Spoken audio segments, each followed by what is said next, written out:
جس طریقے سے ہماری فقہ میں امام ابو حنیفہ، امام شافعی، امام مالک، امام احمد بن حنبل، جن کو ائمہ اربعہ کہا جاتا ہے، ان کو بڑی غیر معمولی حیثیت حاصل ہوئی، اسی طرح دین بحیثیت مجموعی کیا ہے، دین پورا کا پورا کیا ہے، دین کو اس کے ہر زاویے سے دیکھ کر اس کی ایک جامع تصویر کیسے پیش کی جائے، اس میں بھی ایسی ہی غیر معمولی شخصیات ہیں۔ اور میں نے عرض کیا تھا کہ اس میں سب سے پہلے امام غزالی ہیں، میں نے ان کے کام کا مختصر سا تعارف کرایا تھا۔ پھر امام ابن تیمیہ ہیں، ابن تیمیہ تنہا نہیں ہیں بلکہ ان کے شاگرد ابن قیم کو بھی ایک طرح سے ثانی اثنین کی سی حیثیت حاصل ہے۔ اور پھر تیسری بڑی شخصیت امام ولی اللہ ہیں، جن کے اثرات اس وقت ہندوستان کی تمام تحریکوں پر ہیں بلکہ اس سے باہر بھی موجود ہیں۔ اور آخری بڑی شخصیت مولانا سید ابو اللہ صاحب مودودی کی تھی، جنہوں نے ایک طرح سے ابن تیمیہ کی سلفی تعبیر کو ایک نیا آب و رنگ دیا، اور اس کے نتیجے میں ایک نئی تعبیر، بہت منظم تعبیر وجود میں آئی، جس کو اب ہم اسلام کی سیاسی تعبیر کہتے ہیں، اور جس سے جو کچھ نمودار ہوا ہے اس کو عام طور پر پولیٹیکل اسلام کہا جاتا ہے۔ تو ان چاروں شخصیات کا ایک مختصر سا تعارف میں نے کرایا تھا کہ یہ دین کو بحیثیت مجموعی کس طرح دیکھتے ہیں۔ مولانا سید ابو اللہ صاحب مودودی کا زمانہ ہی اگر لے لیا جائے تو آپ کہہ سکتے ہیں کہ اس میں جو کچھ ہمارے ہاں قدیم مذہبی فکر مختلف مراحل سے گزر رہا تھا، وہ ایک طرح سے اپنے کلمینیشن پر پہنچ گیا، یعنی منتشر افکار کی بجائے اس نے ایک باقاعدہ تعبیر کی صورت اختیار کر لی، اس کے تمام اجزاء اپنی جگہ پر ٹھیک بیٹھ گئے۔ اور اس سے پہلے کہ یہ مولانا سید ابو اللہ صاحب مودودی کے ذریعے سے ایک باقاعدہ تعبیر کے ساتھ سامنے آتا، وہ بڑے غیر معمولی انشا پرداز بھی ہیں، انہوں نے اس کو بڑے مؤثر اسلوب میں استدلال سے پیش بھی کیا ہے۔ علامہ اقبال جیسی شخصیت پیدا ہوئی، اور علامہ اقبال اگرچہ اس طریقے سے اس کو ایک منظم فکر میں تو نہیں ڈال سکے، یہ ان کا کام بھی نہیں تھا، لیکن آپ کہہ سکتے ہیں کہ اس کے معاملے میں سب سے زیادہ پرتاثیر لب و لہجہ انہوں نے اختیار کیا۔ میں نے ان کے بہت سے اشعار کی طرف بھی توجہ دلائی، اور ان کی پوری شخصیت کی طرف بھی پچھلی نشستوں میں توجہ دلائی کہ وہ کس طرح سے گویا ایک فکر ہے یا ایک مذہبی فکر ہے یا ایک مذہبی فکر کا بیانیہ ہے، اور کس طرح وہ اس کی روح کی ترجمانی کر رہے ہیں۔ یعنی ایک چیز اجزاء میں ہے، ایک چیز فکر میں ہے، اس کے پیچھے ایک بڑا جذبہ، بڑی روح کار فرما ہوتی ہے۔ وہ فلسفہ ہو، وہ کوئی صوفیانہ تعبیر ہو، کوئی بھی چیز ہو، اس کو اگر آپ دیکھنا چاہیں تو اس کا نہایت شاندار، نہایت غیر معمولی، نہایت مؤثر اظہار علامہ اقبال کی شاعری میں ہوا ہے۔ اور اس کے ساتھ ہی انہوں نے ایک اور چیز کی طرف بھی توجہ دلا دی، اور وہ یہ تھا کہ اس نئے دور میں داخل ہونے کے لیے یہ ضروری ہے کہ مذہبی فکر کو ریکنسٹرکٹ کیا جائے۔ یعنی وہ یہ محسوس کر رہے تھے کہ اگر مسلمانوں کی ریاستوں کا احیاء ہوتا ہے اور اس سے خلافت وجود میں آتی ہے، اور وہ جو قدیم امامت کا تصور رہا ہے جس میں ہم امام کہتے ہیں اپنے حکمران کو، وہی چیزیں دوبارہ وجود پذیر ہوتی ہیں، اور پھر شریعت کا تعلق ریاست سے قائم ہوتا ہے، تو اس میں کچھ ریکنسٹرکشن کی ضرورت ہے، یعنی ایک مرتبہ دیکھنے کی ضرورت ہے کہ ہم اس کو دور حاضر میں کیسے پیش کریں گے۔ تو یہ بھی ان کا ایک بڑا کام ہے، یعنی ایک جانب وہ اس روح کو اپنی شاعری میں بیان کر رہے ہیں، اور دوسری جانب وہ اس ضرورت کی طرف بھی توجہ دلا رہے ہیں۔ پھر جب ہم ان کی کتاب کو دیکھتے ہیں جو reconstruction of religious thought in Islam کے نام سے ان کے خطبات کا مجموعہ ہے، تو اس میں انہوں نے ایک حد تک یہ کام کر کے بھی دکھایا ہے۔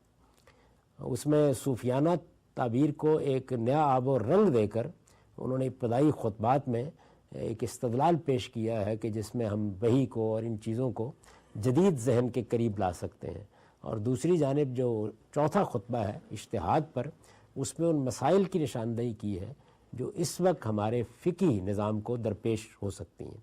تو میں اس میں جو نتائج فکر ہیں ان پر کوئی تبصرہ اس وقت نہیں کروں گا، لیکن بحیثیت مجموعی جو اس سے میسج ملا، جو پیغام دیا گیا، وہ بہت مثبت تھا۔ یعنی اس میں حقیقت میں پہلی مرتبہ ایک شخص نے یہ نشاندہی کی کہ مسلمانوں کا مذہبی فکر ریکنسٹرکشن کا تقاضا کرتا ہے۔ یہ میں نے جس طرح کہ عرض کیا کہ بالکل کلمینیشن ہے، یعنی آخری مرحلے پر پہنچ گیا۔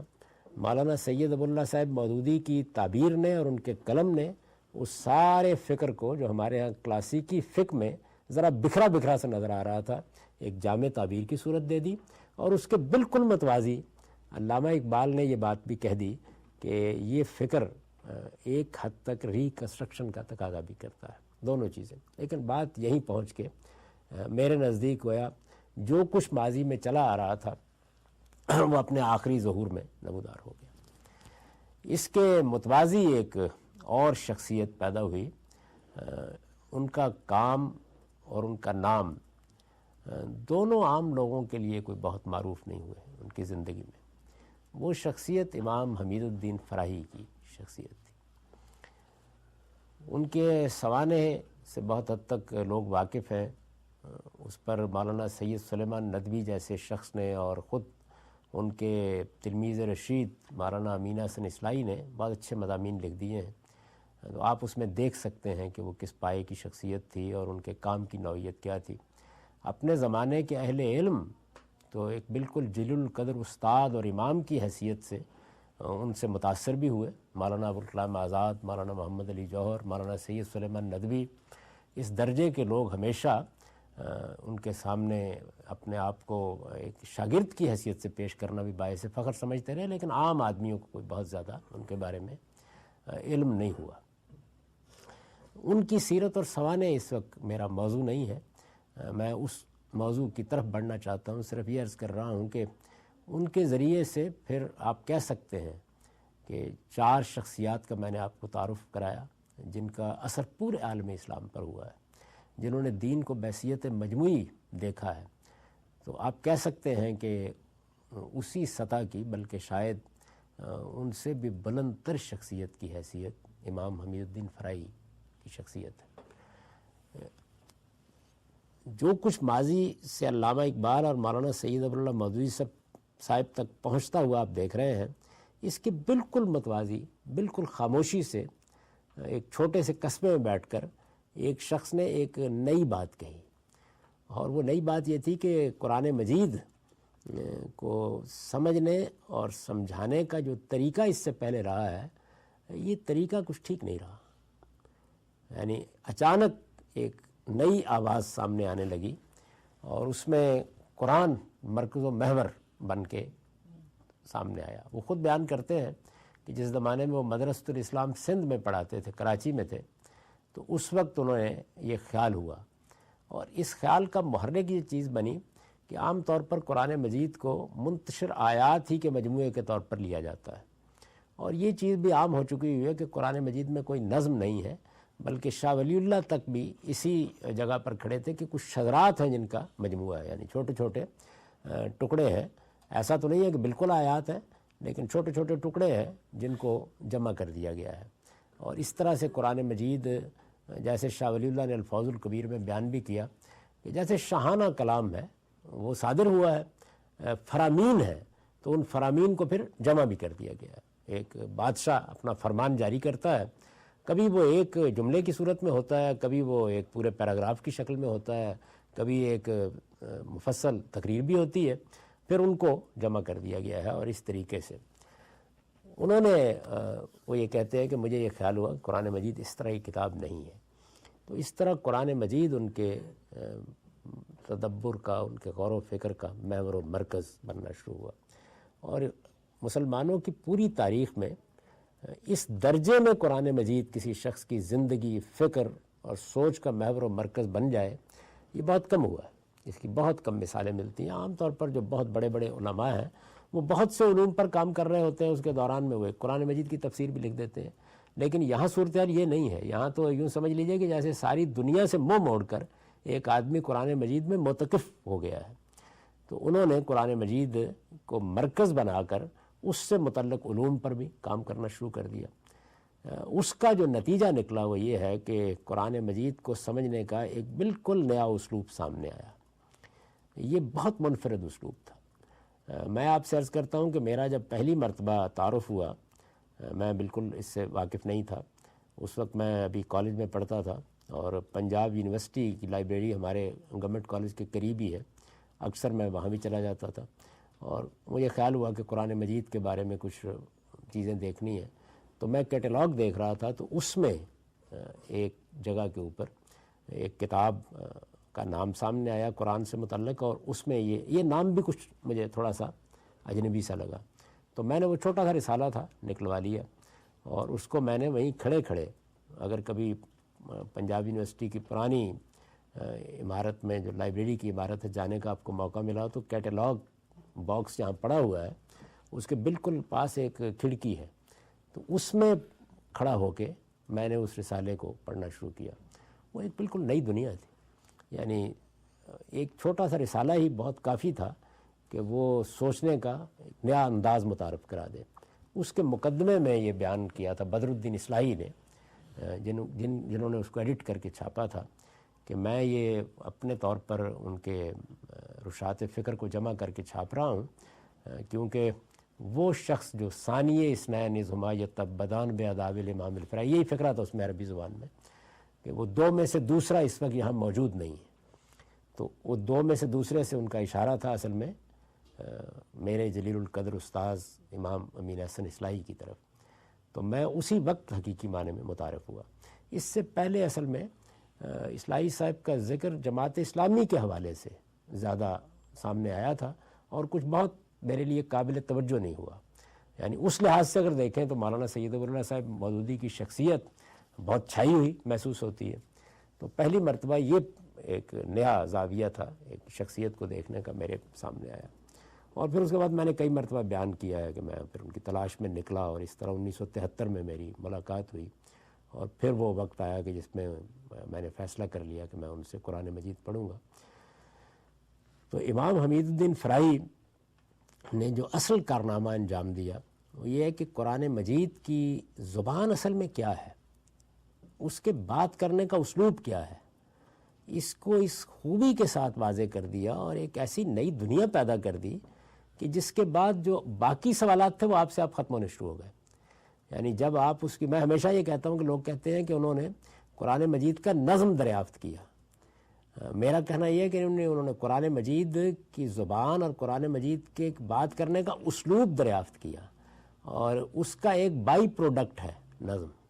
اس کے نتیجے میں جو چیز بے نظم نظر آ رہی تھی وہ اصل میں آپ سے آپ نمودار ہو گئی کہ وہ تو ایک منظم کلام ہے، اس میں صورتوں کی کیا نوعیت ہے، اس میں اس کی باہمی ترتیب کیا ہے.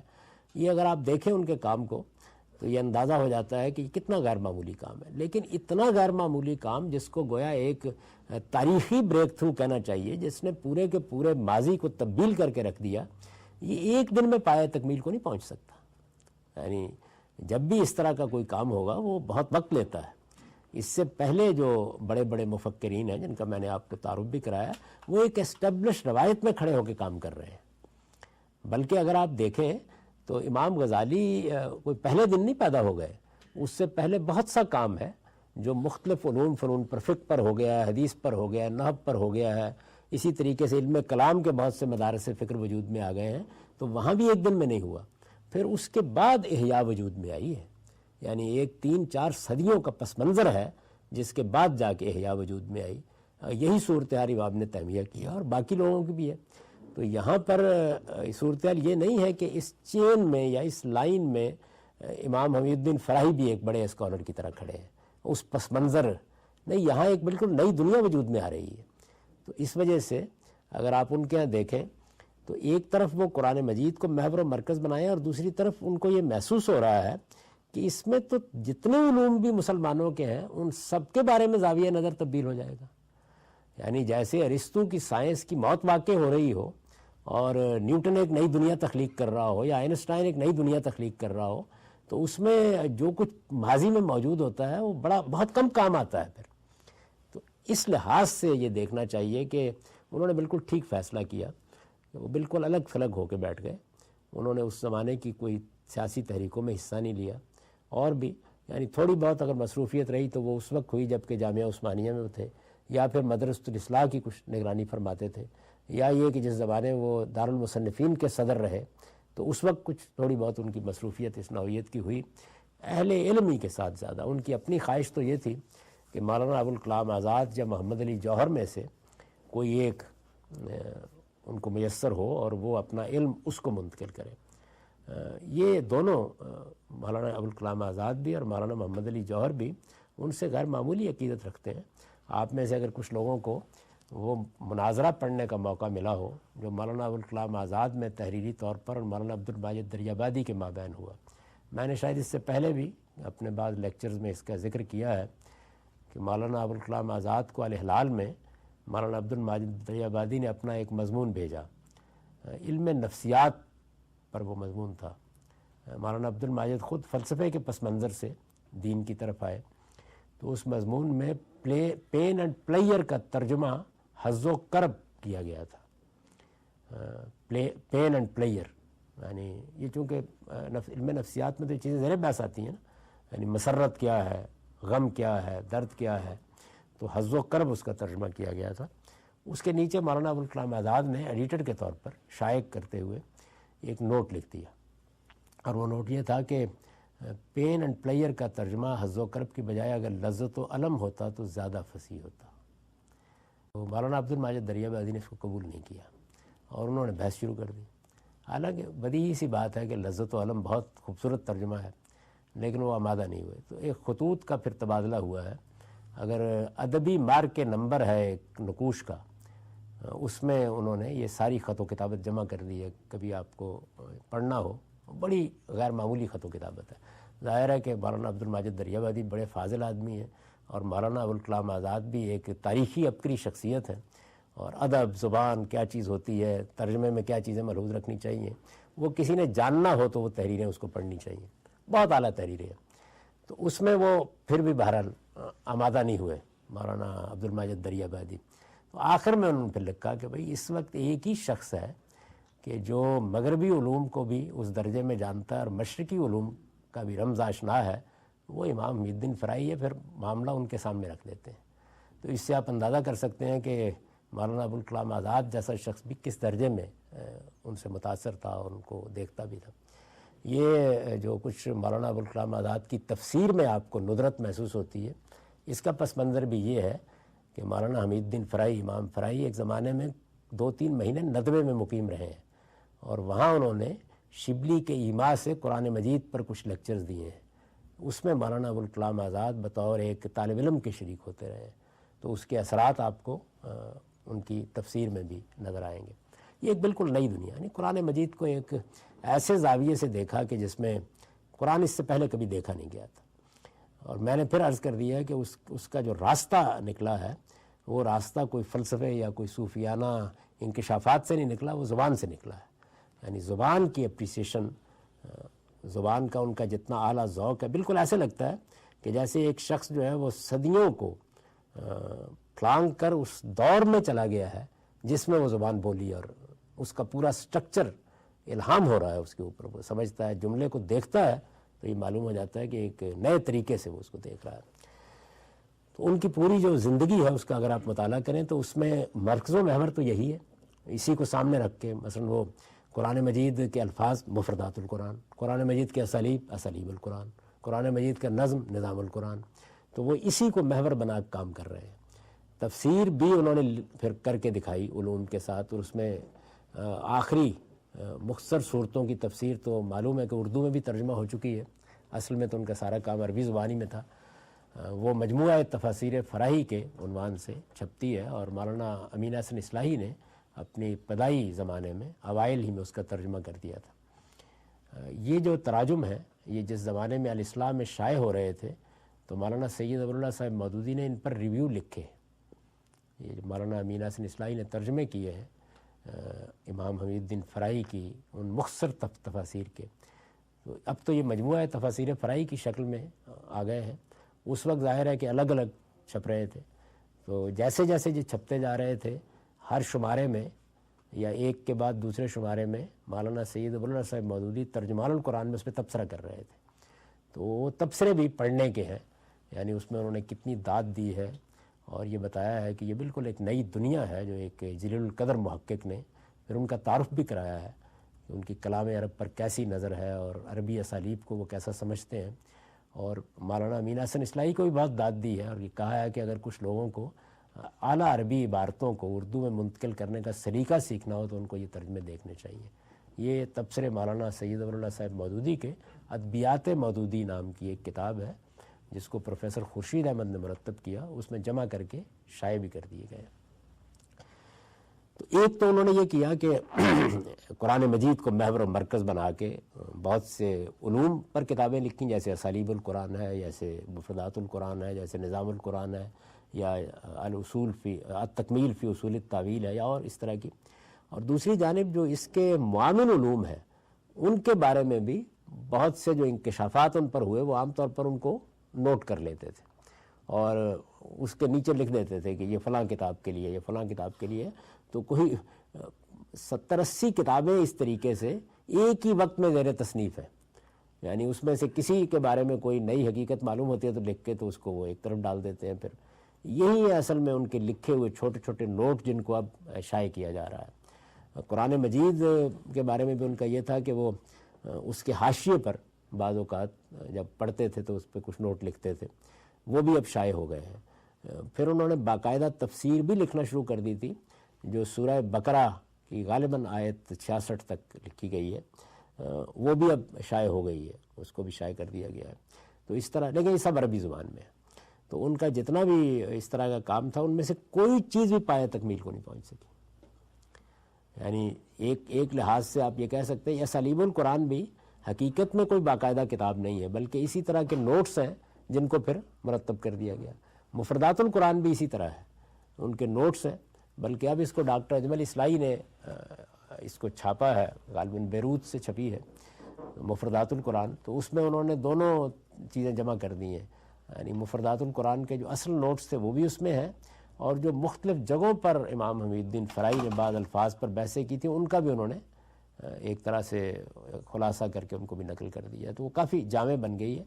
لیکن یہ اگر آپ دیکھیں تو بہت کم کتابیں ہیں انہوں نے اپنی زندگی میں جو مکمل کی ہیں. جیسے اقسام القرآن ہے, الرائے الصحیح فی من هو الظبی ہے. اقسام القرآن کو تو اسی زمانے میں رشید رضا نے, جو مفتی محمد عبدہو کے شاگرد ہیں اور مصر کے بڑے جلیل قدر علماء ہیں, مصر سے چھاپ دیا تھا, اور اس پر بہت اچھا مقدمہ بھی لکھا اور تعارف بھی کرایا اس کا کہ یہ کس پائے کی چیز ہے. تو ایک ایک چیز بھی اجزاء میں ان کے ہاں زیر بحث ہے. متعلق علوم کے بارے میں بھی وہ اپنی مختلف آراء دے رہے ہیں اور وہ مسودات کی شکل میں ہی ملی ہیں ان کے بعد, اور دوسری جانب اس کو باقاعدہ موضوع بنا کر بھی اپنا کام کر رہے ہیں. اس کے نتیجے میں قرآن مجید کا صرف نظم دریافت نہیں ہوا بلکہ قرآن مجید ہے کیا یہ بھی دریافت ہوا. یعنی اب جب میں یہ کہتا ہوں کہ قرآن مجید ایک پیغمبر کی سرگزشت انذار ہے تو یہ قرآن مجید میں غالباً یہ الفاظ پوری تاریخ میں کبھی استعمال نہیں کیے گئے. یہ حقیقت بھی اسی کام کے نتیجے میں نمودار ہوئی. انہوں نے قرآن مجید کو سمجھنے کا جو اسلوب اختیار کیا اور جس طریقے کی طرف توجہ دلائی, اس نے اس زمانے میں بہت لوگوں کو مروب تو کیا لیکن کوئی بہت زیادہ متوجہ نہیں کیا کہ وہ پوری طرح اس کو سمجھ لیتے. میں نے آپ سے عرض کیا کہ شبلی نے بھی تعارف کرایا. شبلی کے تو وہ شاگرد بھی ہیں, شبلی کے امزاد بھی ہیں, شبلی سے انہوں نے ابتدائی علوم پڑھے ہیں.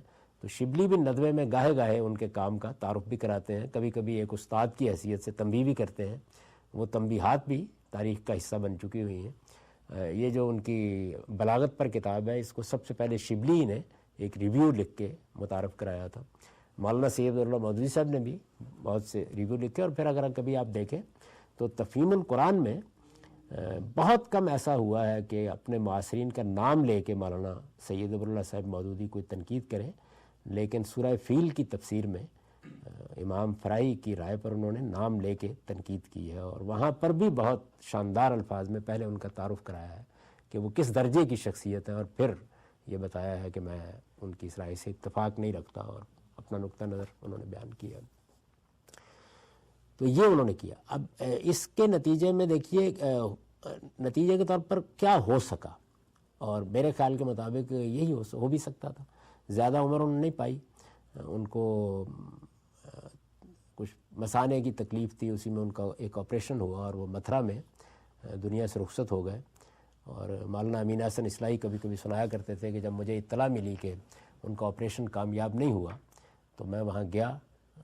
ڈاکٹر حفیظ صاحب ان کے بہت عزیز دوستوں میں سے تھے, انہوں نے آپریشن, اس وقت کبھی یہ ٹیکنالوجی بھی اتنی ترقی یافتہ نہیں تھی, بہت سی چیزیں تھیں. تو جب میں کمرے میں داخل ہوا تو انہوں نے کہا کہ امین آ گئے.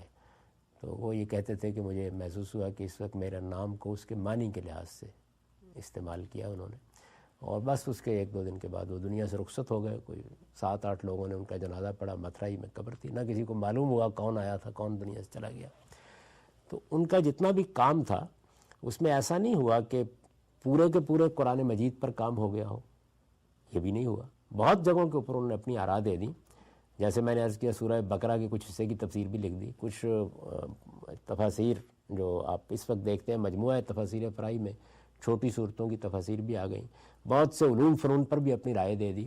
لیکن یہ یوں سمجھ لیجئے کہ جیسے ایک بڑا بریک تھرو ہو گیا ہے بس, یعنی اس کی بنیادیں پڑ گئی ہیں, ابھی اس کو بڑا سفر طے کرنا تھا. یہ معلوم ہے کہ ان کے آخری 5 سال تھے جس میں انہوں نے یہ دیکھ کر کے ابوالکلام آزاد اور محمد علی جیسے لوگ تو سیاست کی نظر ہو گئے اور اب ان سے کوئی توقع نہیں رکھی جا سکتی, تو مدرسے کے اندر ایک غیر معمولی صلاحیت کے نوجوان کی حیثیت سے امین احسن کا انتخاب کیا. اور پھر وہ کہتے ہیں کہ میں گیا وہاں پہ تو اس وقت میں مدرسے سے فارغ ہو کر مدینہ اخبار کا ایڈیٹر ہو چکا تھا. تو انہوں نے مجھ سے کہا کہ آپ ایڈیٹری کرو گے یا ہم سے قرآن پڑھو گے. تو وہ بیان کرتے تھے کہ میں نے کہا کہ آپ قرآن پڑھائیں تو ایڈیٹری کیا چیز ہے. تو بس میں نے فیصلہ کر لیا کہ میں چھوڑ کے ان کے پاس آ جاؤں گا. تو اس طرح گویا آخری 5 سال مولانا امین احسن اصلاحی کو ان کے پاس, آپ اندازہ نہیں کر سکتے کہ 90-92 سال کی عمر میں بھی مولانا امین احسن اصلاحی جب ان کا ذکر کرتے تھے تو ان کی کیفیت کیا ہوتی تھی. یعنی وہ ایسے لگتا تھا کہ جیسے اس وقت مولانا امین احسن اصلاحی خود ایک جلیل القدر عالم اور ایک بڑی شخصیت ہوتے ہوئے بالکل اپنے بچپن میں, وہ علامہ اقبال کے وہ اشعار یاد آتے تھے مجھے کہ علم کی سنجیدہ گفتاری, بڑھاپے کا شعور, صحبت مادر میں طفل سادہ رہ جاتے ہیں. ایسی کیفیت کا احساس ہوتا تھا. اور وہ بہت, یعنی آواز بدل جاتی تھی, انداز بدل جاتا تھا, بالکل ایک دوسری کیفیت, اور ان کے واقعات سناتے تھے. اور